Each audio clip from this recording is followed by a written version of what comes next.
and welcome. It is the American Scouser TV Thursday night podcast, ASTV, as the cool kids call it, which is just us three, essentially. We're the only cool kids around, but who better to represent the art of cool? We're the jazz masters of the American Scouser channel. We have Brian as usual and Trevor as usual. Brian, how are you? Doing fantastic. Awesome stuff. Trevor, how are you? You dug yourself out of the snow like I did, I'm assuming, this week. Yeah, hoping that it stays just a dusting this evening. Yeah, dusting would be nice if you're in the northeast. It's just the novelty wears off on snow fairly quickly. If you're from a country like mine that's just constantly raining, the snow looks great in Hollywood. It looks great the first time it falls. And then you have to shovel it, and then you course it to your dying day. What's snow? See, there's always one. There's just always one who tries to be smart. You sit here on your smug throne of snowlessness. You just don't know. Here's our show tonight. We are going to talk about the right back situation for Liverpool. Trent Alexander-Arnold and Conor Bradley, who I believe is available to play again. We'll talk about the title race. The heat is definitely on. City are 2 points off, I believe. So we will have a look at that. And then the game for the weekend against Brentford, an important game as they all are now, which we will talk about in the middle part. Alan says, he says greetings, but he also says snow. What's that? Because he lives in Texas. Well, all I'll have to say is that at least when we have snowstorms, Alan, our governor, knows how to turn the generators on. Snow is the thing where you get a quarter of a millimeter on the ground and your entire state goes in disarray. Yep, it's pretty much like Dublin in 2018, I believe. We had a snowstorm over there and the bus drivers were stopping the buses and getting all the passengers out because they couldn't drive in less than an eighth of an inch of snow. That's how bad it is in Texas. But let's start with the first thing tonight. So Trent Alexander-Arnold is injured, it seems, till about mid-March. Conor Bradley, unfortunately, suffered a personal bereavement with the loss of his dad. But if there's any silver lining to be ever got out of a situation like that is obviously he wasn't injured. So he is available to play by all accounts.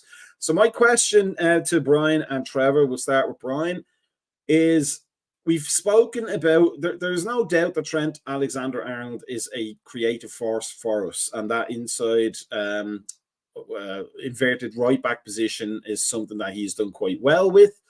But we have also spoken about how much more balanced we look and how much more threatening we look and how much more solid we look when we have a proper right back doing a proper right back's job. And Conor Bradley has done a proper right back's job par excellence since he came in. So, Brian, is this going to be a sad story with a happy ending? No jokes and no puns intended. That we will come into this, no puns intended there either. This period of games, which are really, really important, including the cup final against Chelsea, where we will have an actual left back or an actual right back, an actual full back playing the full back position the way full back positions are supposed to be played. I think it's going to come good. I mean, I really think that. We all were excited. I know it's a premature thing that we do a lot of times with a lot of players. You know, you get this excitement like that this is going to be a world beater. I mean, we saw it with Ben Woodburn. We saw it with plenty of players on that. But I really do think that that Conor Bradley actually goes and plays outside of his thought process and more mature for his age. Especially, I mean, even with even besides Kwanzaa right there, I mean, I still think it's a level of maturity on that end. But I think this also is a good opportunity right there for Robertson to get back to his best right there about bombing down on the left side, you know, because that was the one thing that held it back a lot of times with this inverted fullback thing right there is that Robertson got caught to have to stay back behind. You know, sometimes actually go there out of step with what he's good at, which is that going there and driving in and getting those crosses in the ball. I think we lose a little bit of creativity right there with it, but with Endo back there, I think that we have a shot stopper, and I think it will actually allow McAllister to go there to put a little bit more of a creative mark on that right side, right there, on that right side going forward. So yeah, I mean, I think that we're gonna have a couple weeks of Woodburn Gomez kind of a rotation. Excuse me, but I think that ultimately right there, I think that it's Trent's spot to lose. I mean, at the moment. In the bigger picture, Trevor, that is probably true, but we kind of lucked out in finding this diamond in the rough. So, I mean, there's nothing wrong with Gomez. He does a fantastically, perfectly serviceable job, but he doesn't have maybe that X factor that Connor Bradley seems to bring to the table. A lot of teams will have planned for Trent that we're going to face. Does Connor Bradley give them a headache that they didn't anticipate? Yeah, because he allows everybody else that freedom to do things, which is going to be that. I think that's the bigger headache is, as Brian said, it gives McAllister that chance to move up a bit more and be a bit more fearless with his things instead of having to be back the entire time. Hit Bradley and Endo together kind of gives you that bit of switching if Bradley's going forward, and there's that more routine, just kind of rotation between those guys. Plus, he's just more comfortable staying out wide, whether it be coming up to put crosses in or while defending. He's not a guy that really cheats in. It's not going to put whoever we have at the right center back, probably going to be Kwanzaa for at least a couple more weeks.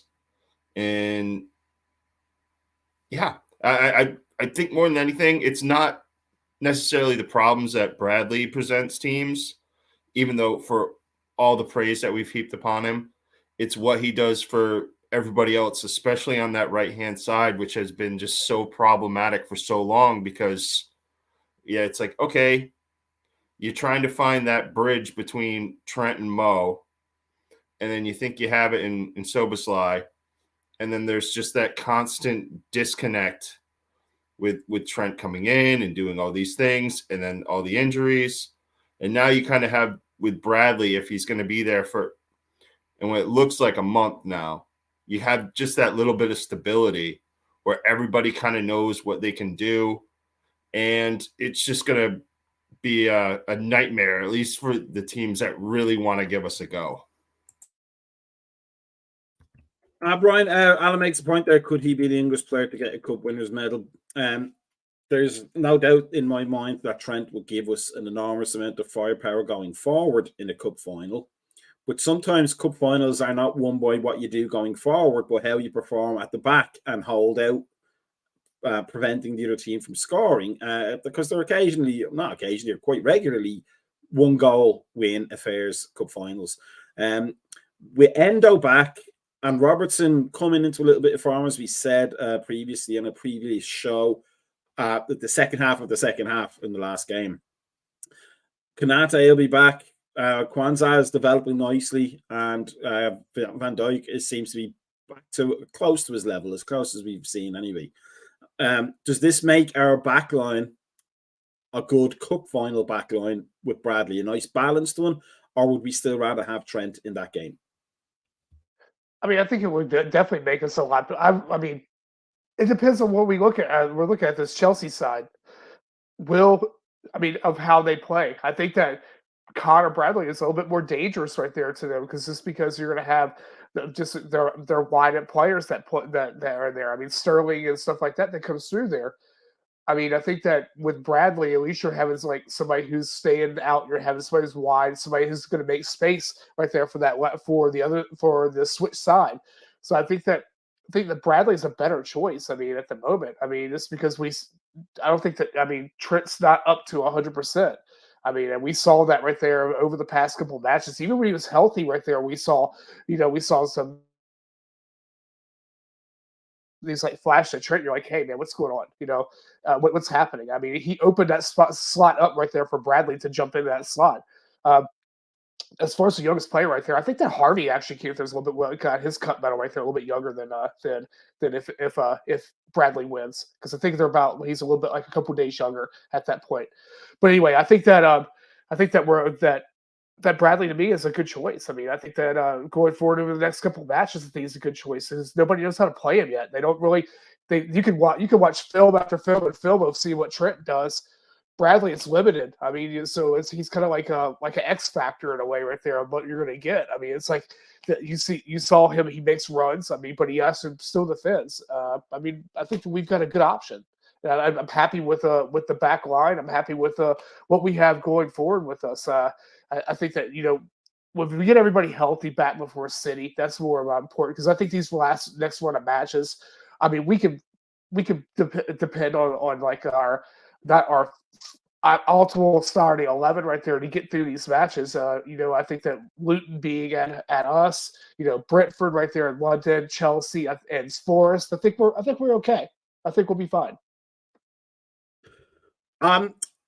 In terms of what Bradley offers us going forward, as you said, Trevor, that it allows everybody else to do what they do well.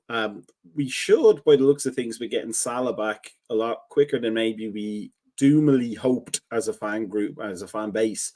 And Bradley being out on that right wing will allow Salah to cut in a lot more when it gets into that final third.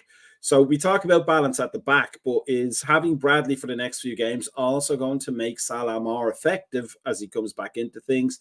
Because now we have balance in the attack as well. So when one attack centrally breaks down, we have somebody to play out wide without having to move, it's obviously out of position to get into there, leaving us empty in the middle. Yeah, absolutely. And I think that's one of the positives about being able to integrate Mo back in with the lineup being the way it is, because you're not really asking too much of the people on that right-hand side to come in and make him have to just be that world beater where he can kind of do the things that he does well, get on his left foot, cut in, and get his shots off that way, but also having those safety valves. And like you said, not needing McAllister to cheat up. Because Bradley is a guy that he doesn't really, just from what I've seen, he's not bombing all the way up like Trent would if he doesn't have the ball or if he doesn't have a just genuine overlap that he can see that he can be used as an outlet, which means that there doesn't have to be guys that need to fall back into that position and kind of just take away those options and limit the attack. I'm excited that Mo is coming back in quicker than we thought, especially when the whole injury went down and we were kind of doom and gloom about it. But now I want him to just kind of be slowly ingratiated back to the lineup, and this is probably the best way to do it with Bradley, even if kind of Trent and Mo's paths back to the starting 11 kind of intersect. I think at least for the first couple games of Mo's comeback, it should be Bradley there regardless. For our fullback situation in general, I think Tsimikas is on his way back. Not in terms of like he's a few games away. I think he's ready to probably start to be placed in. Gomez should be. I think he was just ill, wasn't he, in the last game? So it's not an injury. We had like conversations about limited options with all these injuries and suspensions and all that coming up in the African nations and the Asian Cup games. But we're coming back to force rather, Brian, aren't we? We actually have options in almost every position that we can trust.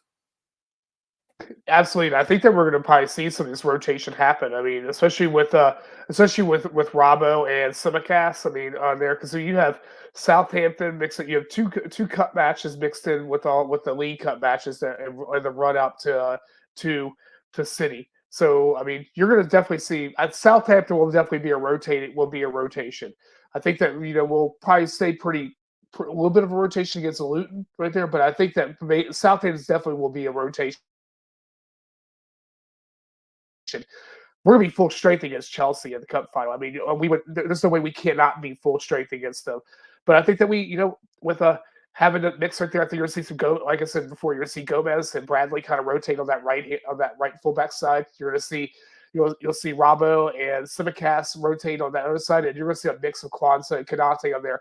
I think that Virgil right there is pretty much now is like already stamped right there. Where Virgil's going to play. I mean, but I think it's going to be that right center back right there where you got to figure out. It's going to be Gomez, is it going to be Kanate, or is it going to be Kwanzaa? So you're going to have a good rotation there. I mean, really, if you look at our depth, man, our depth is pretty nice right now. I mean, that's something that we do have an advantage over quite a few clubs. Is just utilizing that depth. I think. I mean, you look at City. City has a couple injuries. I mean, you're going to see a definite change of the momentum of this title side. I mean, I think even see what will happen this weekend with Chelsea. I mean, that could be a interesting match right there to see how Chelsea handles City, and City's now got a couple of injuries in this happened from the Champions League match. So let's see what happens. So as we expand into talking about the returnees and the fact that the team is coming back to almost full fitness, we have all the options available. Let's look at the table because it's very tight at the top. That's the top 5. We're there courtesy of City having a match in hand, and there's only 2 points in the difference and 1 goal in the goal difference as well. Arsenal are there too. I think it's probably safe to say at this point that Spurs and Villa are out of the title race, bar a collapse from all 3 teams ahead of them, and by extension Aston Villa. So they're probably fighting for the 4th spot. 5th spot I think is going to be Champions League as well, isn't it? That's a possibility too. I can never remember what the rules are for this, but we say it almost melodramatically, Trevor, but every game is a cup final from now to the end of the season, isn't it? Unless we get some good 6-point plus separation between us and everybody else. Yeah, and it seems hyperbolic, but it is one of those things where if you're going to have to fend off the City charge, and now Arsenal seems to be playing with a bit of belief, even though despite our result against them, I kind of want to see the end of February if they don't have that 3-game losing streak where they get beat 8-0 over 3 games and then everybody's wondering what happened.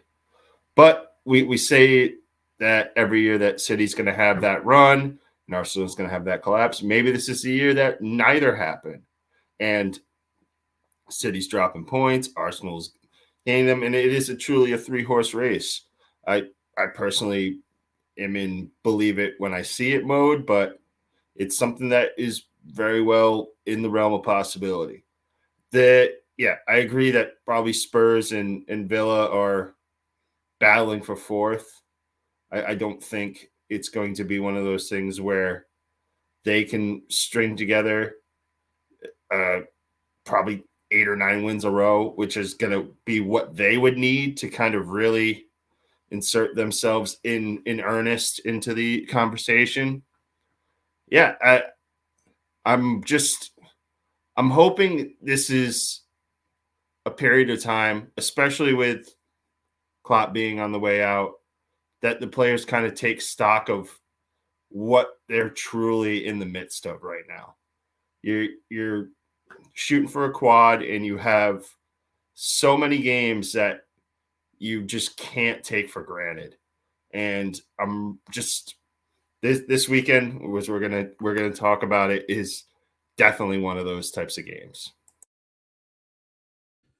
Brian, we have been here before.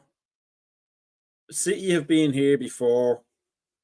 Arsenal have kind of been there before, but I think once in recent memory for them. So it's not as much of an experiential thing for them. But we have definitely battled out with City and lost out on the last day or the second last game or whatever. So there's a lot of battle scars, so to speak, from both teams and both clubs. But City, as frightening as they are, we have said time and again this season that they are not as devastatingly strong as they used to be, and it seems like they get over the line a lot now.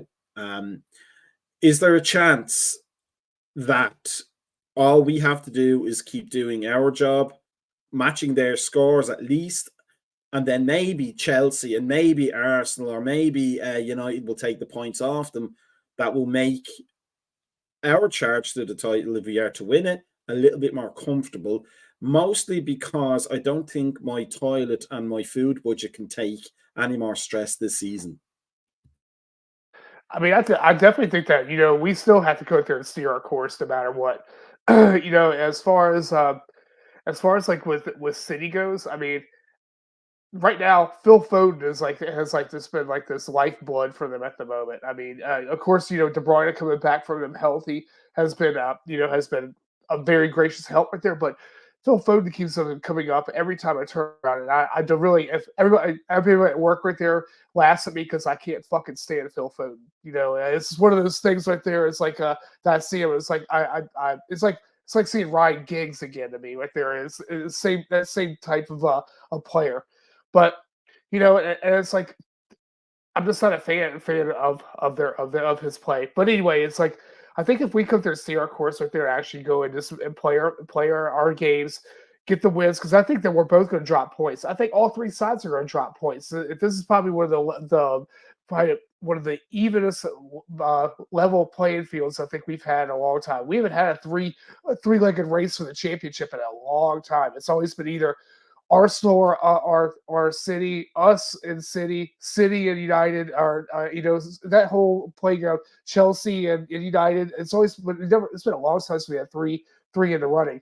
I mean, I think that the championship's going to be really decided out of us three. I think that the best of the rest right there. I mean, I'm not holding back on United, even though they play some shitty matches. They're kind of scrapping up some wins toward the end and stuff like that. I mean, especially against Villa, they play terrible against Villa, but they still came through wide getting 3 points. So, I mean, I think that that top four spot, that last spot right there is wide open between Spurs, Villa, and United. I don't think West Ham, after that ass beating they got last week, I think that's a momentum changer in a heartbeat. And I think that Bowen's probably right now looking at his back saying, do I need this again? No. So yeah, but yeah, I think that let's just keep on playing game for game. It's a cup final, like you said earlier. Every match is a cup final, and we just had to play that way. I mean, you can't do our jiggly first halves that we've been playing like as of late, right there. You have to actually come out and play, and get results. Trevor, if I remember correctly, and I stand to be corrected if I haven't remembered correctly, I've used the word correct way too much in that sentence there. So, and now we'll have to E5 more donuts as punishment. But I believe we have less 6-pointers, title 6-pointers than City and Arsenal left. If I think it might be by 2 games. I think City have not 6-pointers. Let's say top 5 6-pointers, because top 6 United are in there as well. Are we in a better position, not having to face anybody but I think City or Arsenal? Maybe I think one more time. No, I don't think we have to play Arsenal again in the league. So City is probably the only one. Villa is near the end of the season. I think it's one of the last 4 games or something. But we have traditionally had problems with the bottom 10. Not so much struggling against them, but giving them free goals that we don't need to be giving them, making them look good before we switch it on in the second half. Is our schedule going to be a helper for us, or is it going to be a hindrance? And what about City's schedule, still having to play Arsenal and Chelsea and United and Newcastle and us? Is that going to be something that will motivate them, or are they scrappy enough that the level is closer than it seems to be, and they'll drop points where they really don't want to be dropping points? Yeah, as it's been the case for the past couple of years, there's always that one game, like whether it's the Leeds game or the Forest game. There's always that one where Bournemouth. There's always that one that kind of just comes out of nowhere, where you're sitting there going, all right, this should be an easy one. And then 2 hours later, you're walking out of wherever you watched it, shaking your head, thinking of what could have been, what happened. I'm not expecting this year to be any different.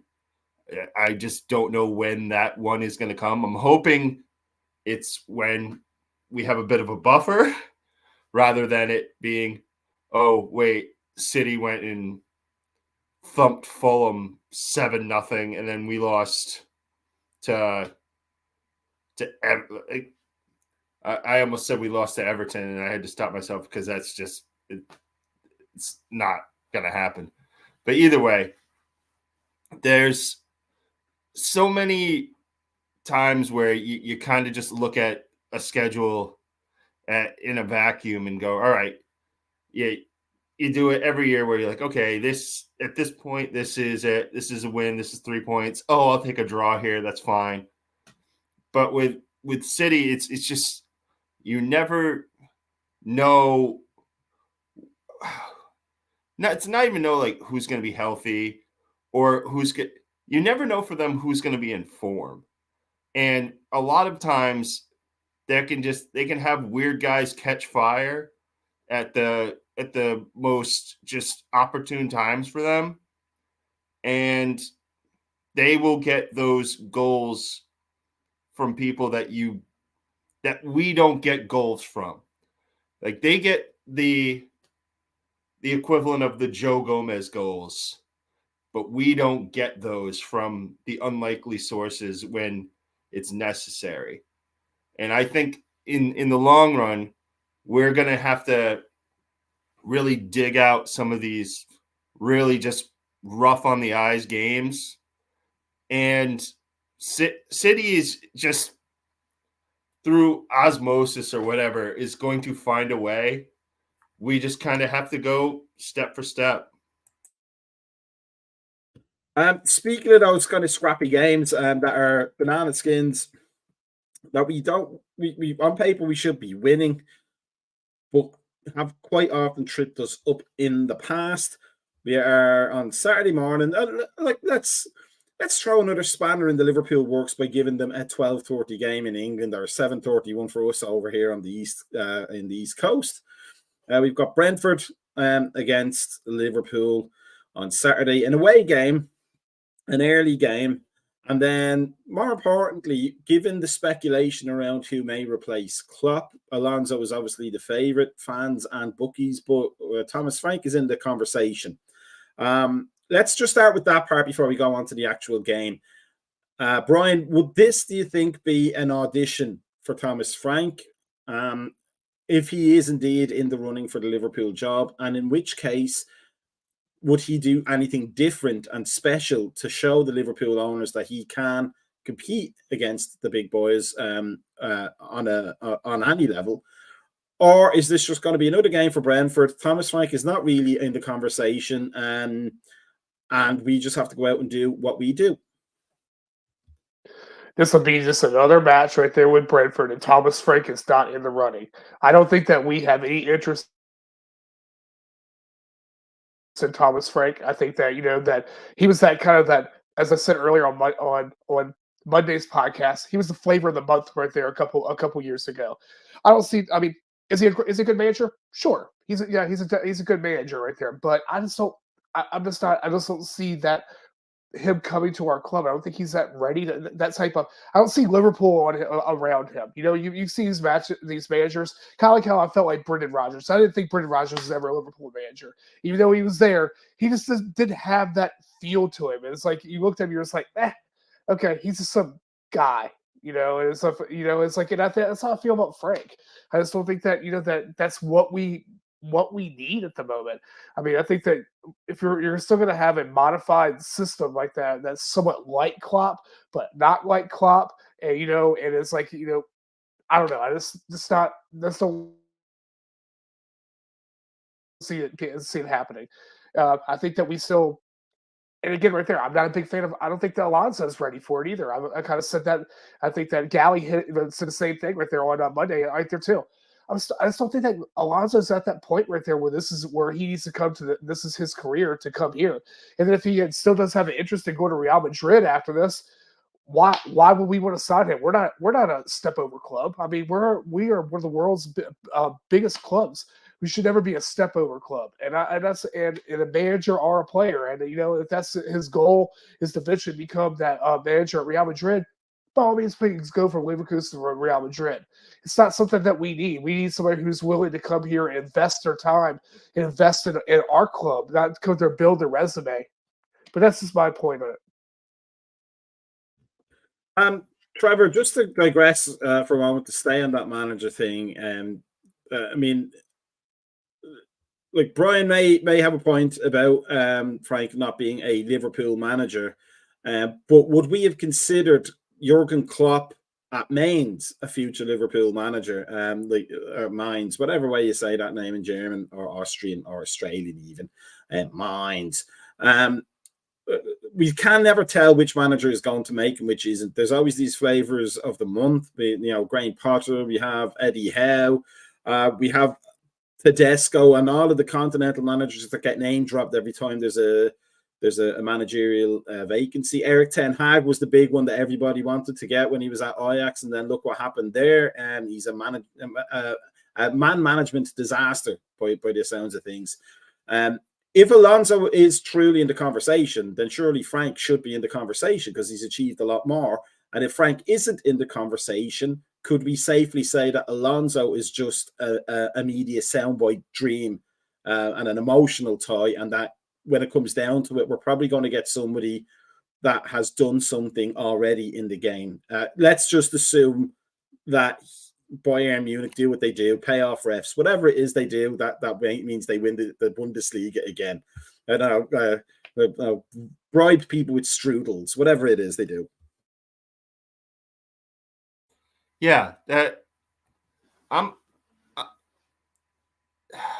football is one of the sports where you kind of you try to take a resume and put it up against the size of a club and be like, well, he did this here, he did this here, and you try to kind of somehow put, well, if he can do this with these players and his system produces X, Y, and Z, if you give him better players and more funds, you should be able to kind of get to here, and you try to make these projections and everything. And I think what makes Liverpool special as a club is you kind of have to make that almost a secondary thing where you have to kind of look at the manager as a person first and go, hey, is this guy going to come in and he's just going to be that finger wagging ranter and raver? And because that shit ain't going to work. That you can't just come in and have a pure dictator who just doesn't have a moral compass, and it's just all these things that really, yeah, you want to have a guy who's committed to winning, but you also kind of need just so much around the periphery of a personality, which is why we've all kind of loved Klopp for everything that he does in terms of just his general temperament and how he addresses things and treats people, treats the game, treats his competition and everything. There's kind of just that blanket fit that it seems so simplistic to just wrap it up. It's like, it's a good fit, because it sounds like you're kind of just really belittling how much of an impact he has. But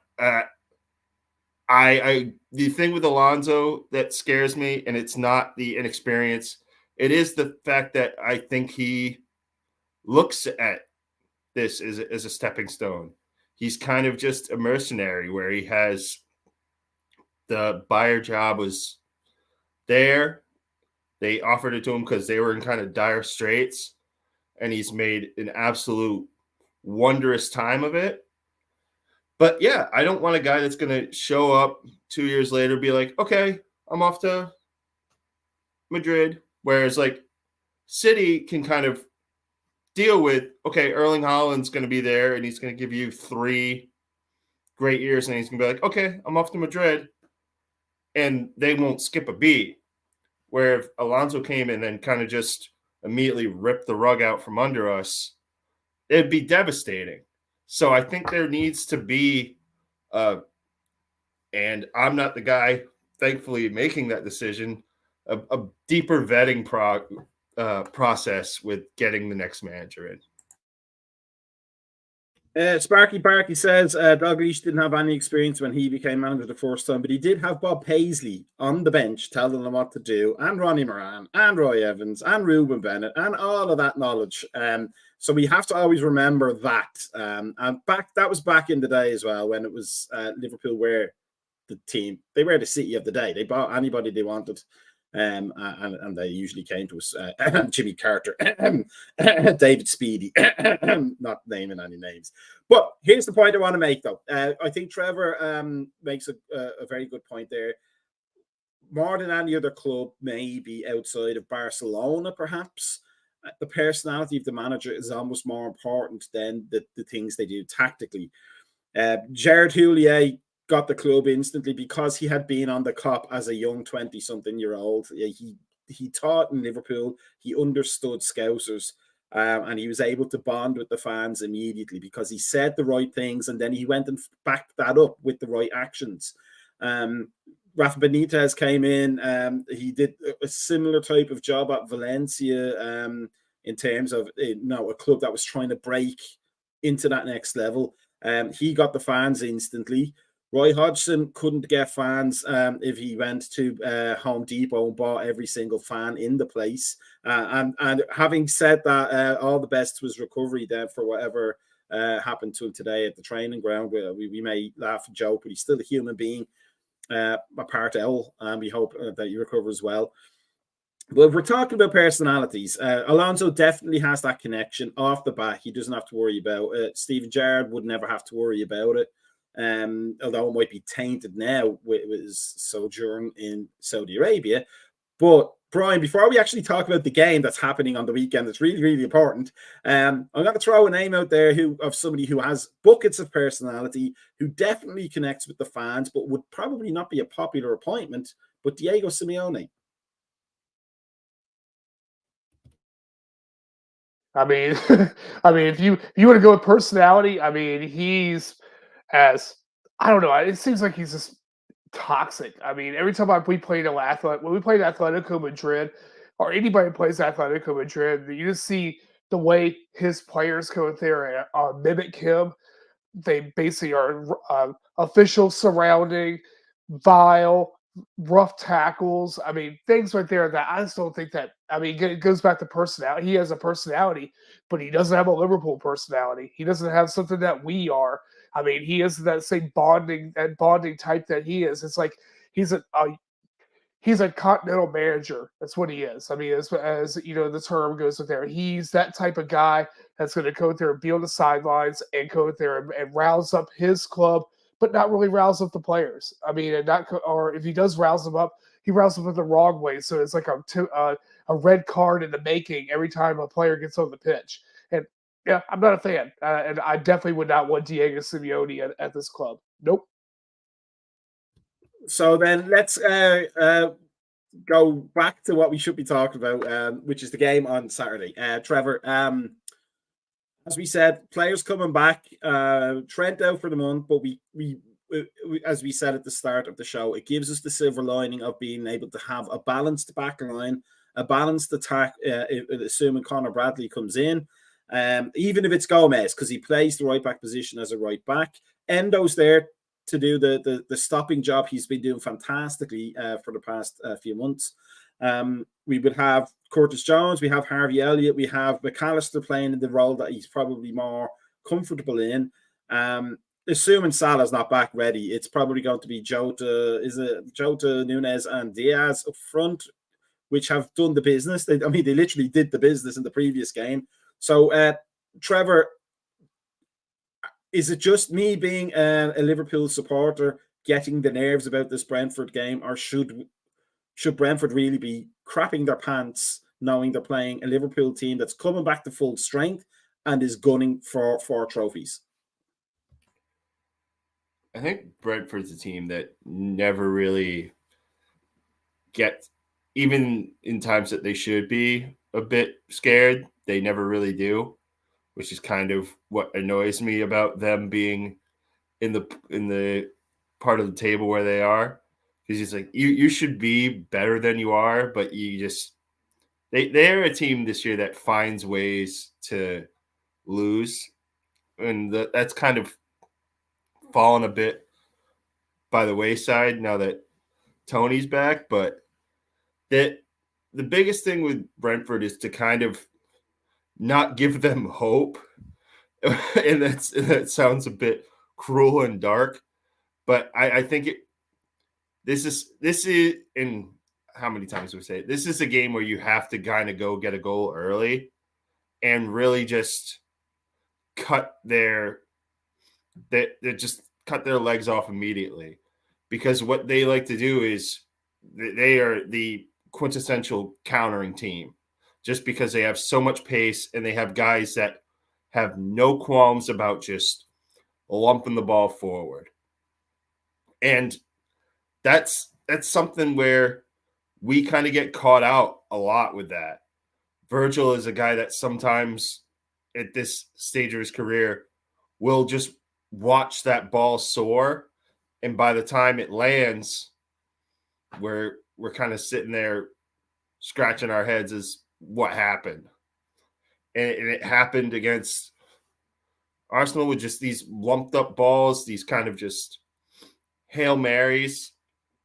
And that's something that Brentford really takes advantage of a lot of times.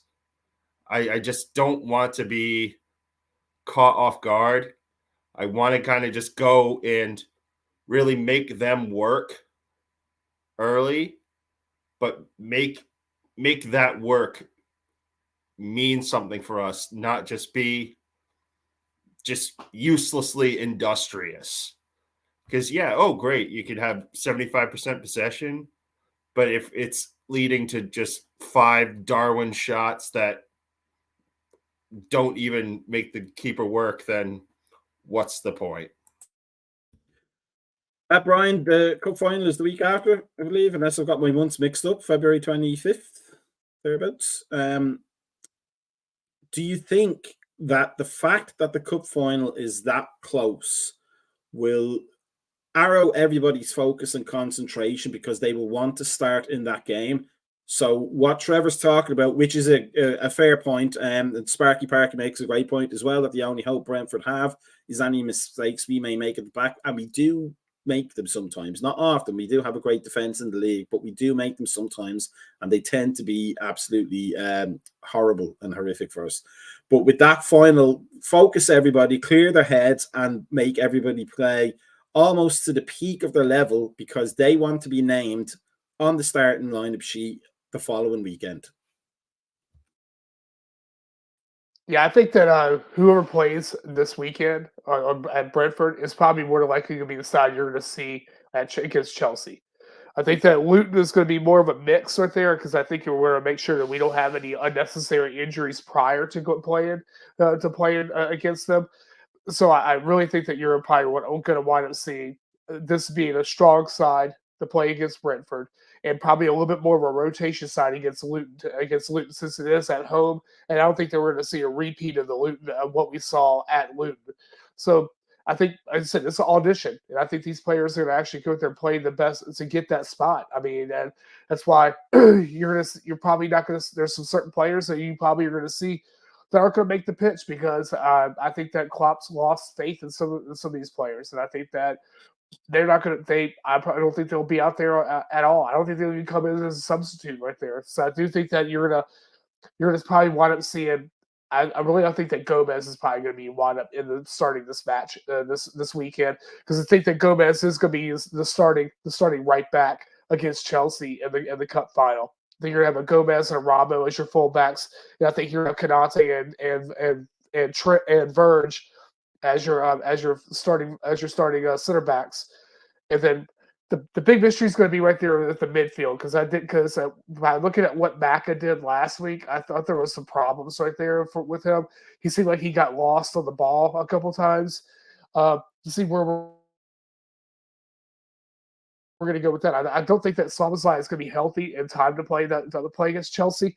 So I think that's what I want to be. That I mean, Endo's definitely going to be a starter there. which I think you may see against Luton. You may see that Macka goes back and plays as a number 6 against them, which will probably similar where we're going to have them at. I think that between Harvey and Jones that's going to be your competition for those other 2 spots. I think the front three's done. I think it's pretty much a settled front three. I think that even though we have Thursday we have our big issues there with Nunez. Nunez has to start from the play that he makes.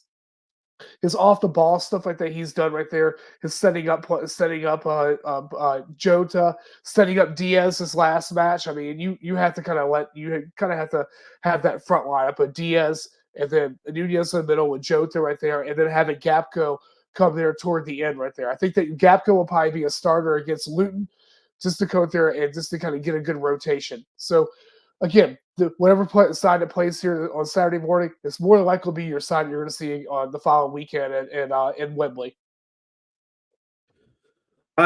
Trevor, I say this pretty much every week, and we are the Thursday show, so we have to say it. Is Brentford a good team for Darwin Núñez to get a hat-trick by hitting the ball in between the posts and the crossbar and not on the posts and the crossbar? Or is that wishful thinking? I think it's wishful thinking, but it's thinking with the proper wishes. It's a team that it takes a lot of chances. It's a goalie that is prone to having a howler or two. So just put the ball on frame. Just put it in. No, I take it back, because for him that has a bit of a different connotation. Inside the frame. Inside. No, the frame itself, bad. Don't do that. Yeah, just he has to. It is inevitable. Where as long as you keep calling for the Darwin Núñez hat trick, you're just gonna manifest it someday. It's gonna happen.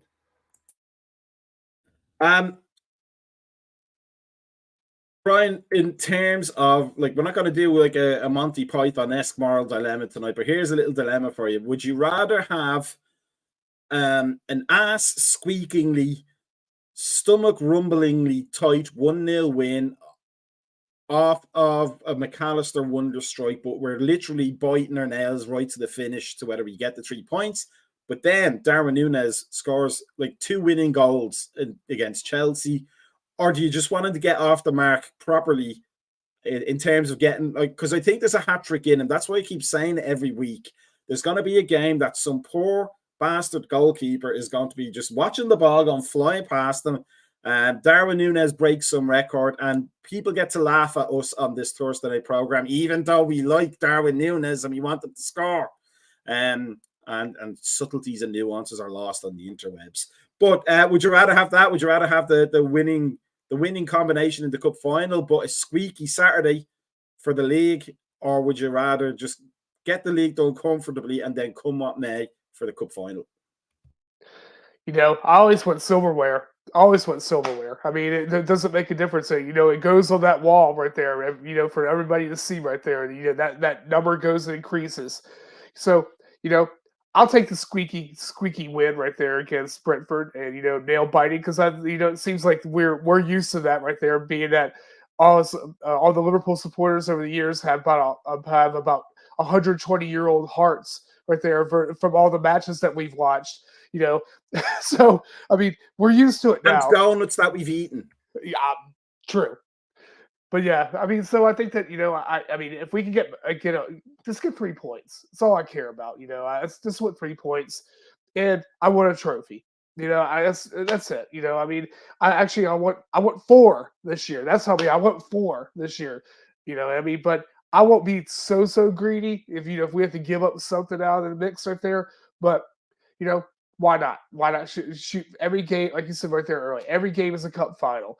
Let's go. Let's play Brentford like it's a cup final. Turn around, play Luton like a cup final. Turn around and beat fucking the Chavs on Sunday in a cup final. Trevor, before we end everything up and wrap it all up, etc., what is your score prediction for the game against Brentford? I'm gonna bust out the old Timuchin special, 3-1, and I don't know when they'll come. It will probably be 1-1 in like the 74th minute, and I am going to regret being out in public at that early time of the morning, and there's going to be people out getting breakfast who look at me and it's like, okay, this person needs psychological evaluation. But in the end, it's going to be 3-1. Will Tony get the one for Brentford? I wouldn't expect that. I wouldn't have made the early 90s, late 80s hip hop reference if I did not say that he was going to be the person that was going to get on the board for the Bees. Would you bet on it? No. Lesson there for Ivan Tony there. Brian, what's your score prediction for the weekend? I got 2-0 right there. I think that Jota will come there, and I think that you're going to see Jota and Diaz right there combined for the goals. I think that the first half, I think we're going to see the typical Saturday morning Liverpool that we watch. You know, we're all going to be on Discord saying, "What the fuck is wrong? Why are we doing this? Why are we still running around in circles in there? Why can't we keep control of the midfield?" The same things we say every mornings. But I think we're going to come back in that. We're going to have that clock smack in the head that they get, and and then second half we're going to turn up and we're going to win 2-0. I'm going to go 3-0, but I'm going to go for a McAllister howitzer from outside the box as one of the goals. I don't know where the other two will come from, but I think he's going to smack one in if he plays right into the top corner. And then Darwin Núñez is going to look at it and go, "Oh, that's how you're supposed to do it." And then I will be right in the world. Then he'll get his hat trick against Chelsea, and you will all thank me and worship me with donuts from there on in. Just remains to say then, thank you, Brian and Trevor. Thank you, Alan and Sparky Parky, for the contributions and the comments tonight, and everybody who has watched us. We are obviously the handsomest and the smartest and the funniest ones in the American Scouser universe, but the second handsomest and funniest ones are coming up next for the fantasy show. If you're interested in Fantasy Football League and need some hints and tips on your teams, they will be the boys to listen to and watch almost immediately after us. So make sure you do that. Make sure you're liking and subscribing. It is very important to do those things because you will not know all of the fantastic stuff we do. As Bickler always says, like and subscribe. Smash that like button. Like and subscribe. Smash that like button. Like and subscribe. We're not going to go too far into that, but that's what you do. Or tap it gently if you're like us and you're into keeping your keyboard in a sane and healthy condition. We have the morning coffee tomorrow morning. We probably have a pre and post match on the Sunday or Saturday game. And then we have some great things coming up, Patreon, etc. Discord, where you can listen to all the rantings of pretty much everybody, and it's fun, and it's all Liverpool and more. So make sure you're on that. Brian, thank you very much for joining us. Trevor, thank you very much for joining us. It is Thursday night. It is, the day before the weekend starts, and there's no better way to end the day before the weekend starts with a bit of 70s porn music. Peace out, everybody.